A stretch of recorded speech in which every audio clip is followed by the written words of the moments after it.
L'humanité a identifié 6000 exoplanètes situées hors de notre système solaire, mais il en existe sûrement bien plus dans notre galaxie. Il existe plus de 100 milliards d'étoiles, presque toutes avec des planètes, sans compter les milliers de milliards d'autres galaxies, chacune remplie d'étoiles et de planètes. En résumé, toute planète imaginable respectant les lois de la physique existe probablement quelque part et attend d'être découverte. Dans cette vidéo, je vous propose de découvrir 4 mondes hypothétiques meilleurs pour l'humanité que la Terre. Et pendant que vous regardez ceci, gardez à l'esprit que toutes ces planètes existent probablement quelque part dans l'univers. Nous avons effectué des simulations pour nous assurer qu'elles respectaient toutes les lois de la physique. C'est parti! Premier arrêt de notre voyage. Pourrait vous sembler assez familier si vous êtes fan d'Avatar, car ce monde est le véritable Pandora. Une lune habitable d'une planète géante gazeuse. Ce monde, presque aussi grand que la Terre, orbite autour d'une planète massive semblable à Jupiter. Dans ces conditions, chacun ressentirait environ 80% de la gravité terrestre. Notre planète géante gazeuse est dans la zone habitable de son étoile, donnant à Pandora un climat luxuriant et tempéré. La Lune habitable serait en rotation synchrone avec la géante gazeuse, ce qui signifie que, tout comme notre Lune, une face resterait toujours orientée vers la planète. Quiconque vivrait du côté faisant face à la planète profiterait sans doute de la plus belle vue de tout l'univers. Une immense planète flottant dans leur ciel, 24 heures sur 24. Honnêtement, cela pourrait déjà améliorer le monde pour les humains, mais il y a encore d'autres avantages. La rotation synchrone de la Lune avec la planète géante gazeuse stabilisera l'inclinaison axiale pendant des millions ou milliards d'années. Cela empêcherait des saisons extrêmes de rendre certaines parties de la Lune inhabitables. Un chauffage de marée supplémentaire pourrait augmenter l'énergie interne de la Lune lorsque la géante gazeuse l'étire et la comprime. Un chauffage de marée modéré pourrait générer assez d'activité géothermique pour éviter les supervolcans ou les aires glaciaires extrêmes.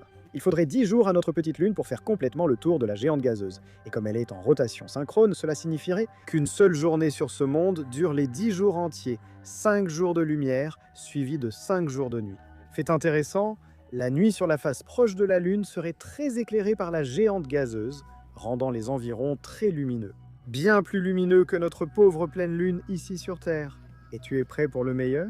Durant ces 10 jours, la Lune passera derrière la planète si le système est aligné, créant ces éclipses solaires magiques. Les étoiles seraient visibles quelques heures, la Lune plongée dans un crépuscule à midi, et les températures chuteraient. Et ce serait en fait le seul moment où les habitants de la face proche de la Lune pourraient voir les étoiles, car lors de leurs nuits habituelles, la planète brillante serait trop lumineuse, les empêchant de voir l'univers. Peux-tu imaginer vivre sur un tel monde? Ils existent, attendant d'être découverts. Je veux dire, regarde juste cette image. Tu penses probablement que ça ressemble à une photo floue de la Terre, mais en réalité, c'est Titan, la plus grande lune de Saturne. Allons maintenant découvrir notre prochaine planète. La vie sur notre prochaine planète ressemblerait beaucoup à celle sur Terre. Une belle étoile chaude brillant dans le ciel. Tout semblerait identique, sauf si vous regardiez d'un peu plus près. Si nous zoomions sur notre étoile, nous commencerions à remarquer quelque chose d'étrange. Qu'est-ce que c'est? Un trou noir. Bienvenue sur la planète du Soleil noir, un monde en orbite autour d'un système binaire composé d'une étoile et d'un trou noir de masse stellaire. La planète est identique à la Terre, seule différence. Nous sommes liés à 2 corps géants, l'étoile et le trou noir. La dynamique orbitale du système est fascinante. L'étoile, aussi massive que notre Soleil, orbite un trou noir 10 fois plus lourd. Ils effectuent donc cette danse orbitale unique. Prenons du recul. Voici notre planète. Très semblable à la Terre, elle orbite autour d'un système binaire trou noir-étoile et se déplace plus vite grâce à la gravité, si elle veut rester dans la zone habitable de l'étoile. Une année sur cette planète ne durerait que 110 jours. Vous pourriez penser que parce que le trou noir pèse 10 fois plus que le Soleil, il serait immense. Mais en réalité, il ne fait qu'environ 60 km de large. Minuscule face à la taille de l'étoile, mais dominant gravitationnellement. Depuis le sol, tout paraîtrait essentiellement identique à la Terre. En utilisant des systèmes de télescopes avancés, nous serions capables de détecter un petit anneau d'Einstein lorsque l'étoile passe directement derrière le trou noir. Comme Interstellar l'a montré, plus vous restez près d'un trou noir, plus le temps ralentit pour vous.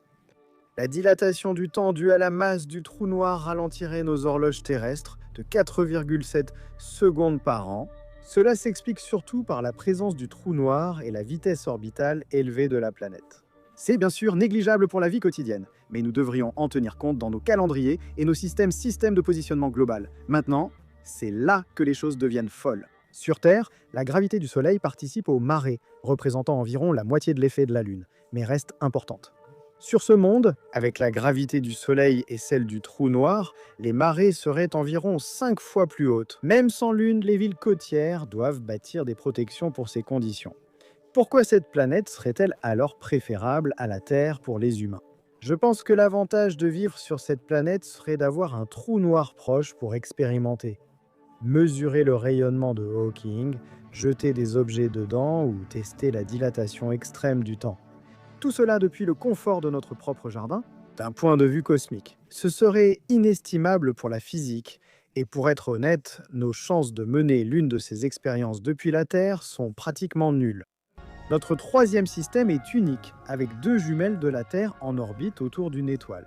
Ces 2 planètes ont une masse égale, et elles partagent en fait une seule et même orbite autour de leur étoile hôte. Ils mettent environ 1 an pour faire une boucle complète. Tous les 33 ans, elles s'approchent assez pour échanger leur position. Phénomène appelé orbite en fer à cheval. Lors de leur passage le plus proche, elles ne seront séparées que d'1,5 million de kilomètres, un rapprochement exceptionnel. Encore plus près, elles se déchireraient à cause de leur gravité. Après avoir échangé de place, elles poursuivent leur voyage en partageant la même orbite, l'une un peu plus près de l'étoile que l'autre. Elles se retrouveront dans 33 ans et échangeront encore leur place. Vivre ainsi serait très différent de la Terre. Imaginez que tous les 30 ans, notre planète s'approche d'une autre Terre. Nous pourrions alors échanger marchandises et cultures via des vaisseaux utilisant notre propulsion actuelle. Un voyage entre ces 2 mondes prendrait environ 1 semaine. Et comme pour notre première planète, lors de ces passages rapprochés, les humains sur chaque planète auraient droit à une vue magnifique d'un immense monde dans leur ciel. Les marées seraient environ 5 fois plus fortes que d'habitude, en raison de l'attraction gravitationnelle supplémentaire lors de ces passages. Cela atténuerait également une partie du risque existentiel auquel nous faisons face ici sur Terre. Si un astéroïde venait aujourd'hui à anéantir la vie sur notre planète, l'histoire de l'humanité prendrait fin.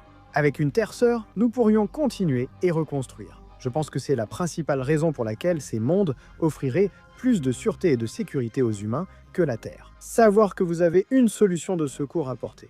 Même si ce système paraît exotique, il resterait stable des milliards d'années et nous l'avons déjà observé. Nous n'avons pas encore observé de systèmes exoplanétaires complets de ce type, mais nous avons vu un équivalent gravitationnel. Des lunes orbitent autour de Saturne.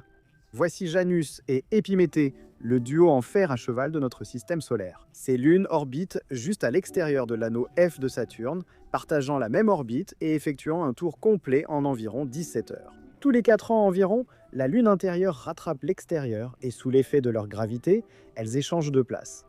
Le prochain échange aura lieu l'an prochain, même si l'idée de 2 terres jumelles partageant une orbite évoque un film de science-fiction. C'est de la physique bien réelle, et je parierais n'importe quoi que des mondes comme celui-ci existent quelque part dans l'univers. Allons maintenant vers la 4e planète, plus adaptée aux humains que la Terre. Je vous ai amené à notre dernier arrêt pour un magnifique lever de soleil. Mais ce lever de soleil est spécial car notre dernier monde orbite en réalité autour de 5 soleils. Je sais que cela semble ridicule, mais la physique fonctionne réellement. Voici la configuration. Il y a 2 étoiles un peu plus petites que notre soleil qui orbitent, l'une autour de l'autre, ici au centre. Elles sont presque assez proches pour se toucher, mais c'est stable. Ces 2-là forment notre ancre gravitationnelle principale. La planète orbite autour du couple central à la même distance que la Terre du Soleil.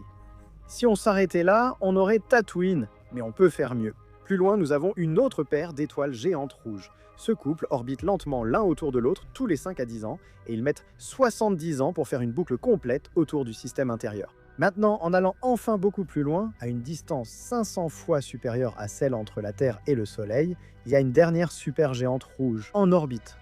Cette étoile met des milliers d'années à accomplir une orbite, et c'est pourquoi il y a 5 soleils dans le ciel. De tels systèmes ne sont stables que si les masses et distances des étoiles sont précisément proportionnées. Le système stellaire le plus proche de nous ressemble en réalité au nôtre.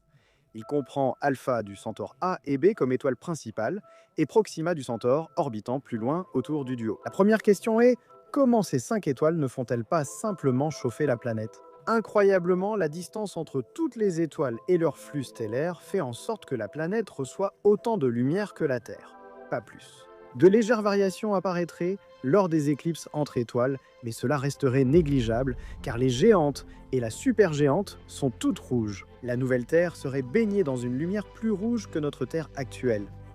La photosynthèse survivrait et pourrait même amener les plantes à avoir tendance à paraître plus rouges. Mais comme on pourrait s'y attendre, la nuit sur cette planète serait assez rare. Il faudrait attendre 8 ans entre 2 nuits complètement noires. Le reste du temps, au moins une de ces étoiles illuminerait toujours leur planète.